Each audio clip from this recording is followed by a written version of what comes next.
The duanzun dragon fruit cooperative in Chaltan district, Long An province was established in 2004 with 56 members and covers 33 hectares of dragon fruit orchards.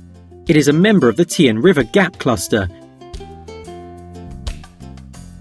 representing the Mekong River branch of southern Vietnam.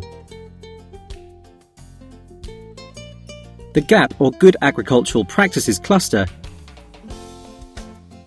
was originally an initiative of the Ministry of Agriculture and Rural Development, or MARD, the Gardening Association called VACVINA, and the Vietnam Fruit Association, which is also known as Vina Fruit.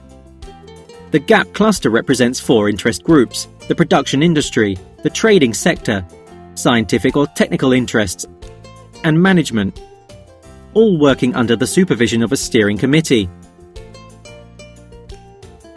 The GAP cluster consists of 20 fruit production cooperatives in 7 member provinces. One of these is the duanzun dragon fruit cooperative.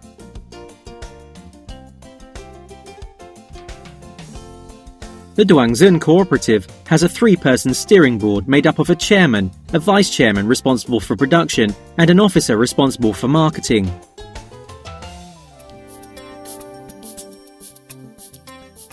The cooperative does not collect cooperative fees, but operates on the basis of member shares, with each member needing to purchase a minimum of 1 share with a price of $30. The duanzun cooperative has been working towards global GAP certification since 2007. In 2008, a joint application was made on behalf of all of its members, and global GAP certification is expected to be obtained in 2010. Prior to 2005, the members of the duanzun cooperative were operating individually both in production and marketing. Following 2005, a majority of cooperative members began selling their dragon fruit to a member enterprise, which operates a packing house. This facilitated and shortened the trading packaging chain. At the packing house, the dragon fruit are graded, treated, weighed and packed for both domestic and export markets. The owner of the packing house supplies dragon fruit to exporters in Ho Chi Minh City, who then export to China as well as Singapore, Thailand, Hong Kong and Taiwan. Mr. Ladak Vin, 58 years old, has been a member of the duanzun dragon fruit cooperative since its establishment in 2004.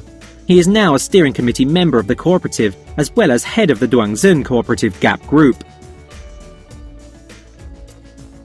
Mr. Vin initially started growing rice on a 0.6 hectare plot of land, which he received from his father.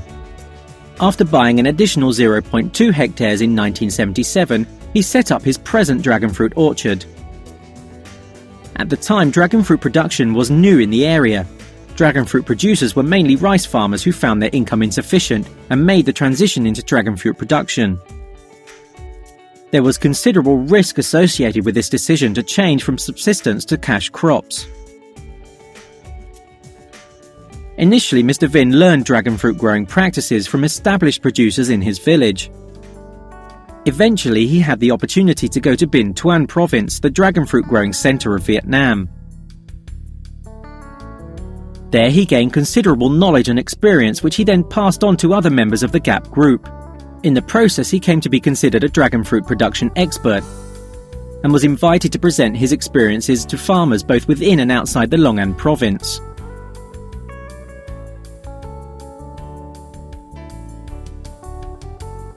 Prior to 2005, Mr. Vin cultivated only white dragon fruit.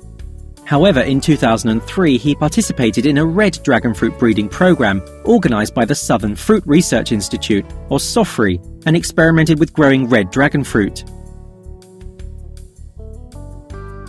He now grows exclusively red dragon fruit.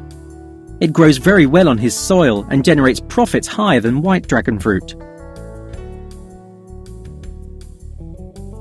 Mr. Vin is the foremost red dragon fruit producer in Vietnam, and in 2007 his fruit were presented as the first demonstration of Vietnamese red dragon fruit at an export fair. He continues to make reports to SOFRI and share his experiences with new farmers beginning to cultivate red dragon fruit. From 2005 onwards, Mr. Vin and his cooperative have moved from the old supply chain system to one that better meets their needs. Previously, they sold their produce directly to the company, supermarket or wholesale market. These links are still required at times when regular buyers are not able to absorb the supply.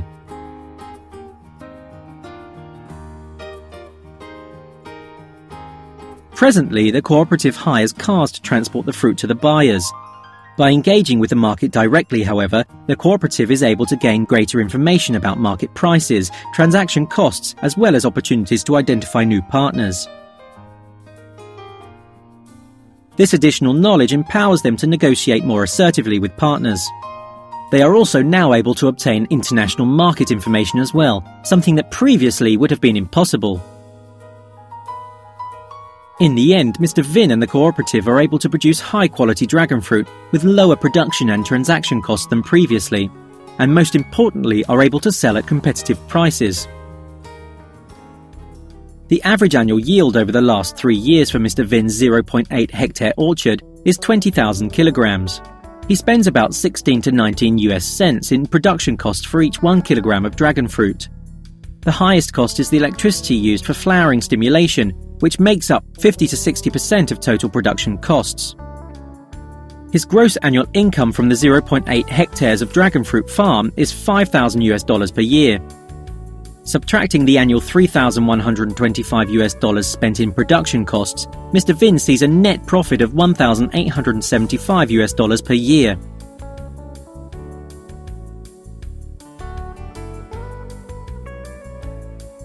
Mr. Vin has always been innovative and open to taking risks in his enterprise. He has been a very active cooperative leader who not only has invested considerable time and money in his dragon fruit production, but has supported other cooperative members. This has led to his multiple awards from provincial to village levels.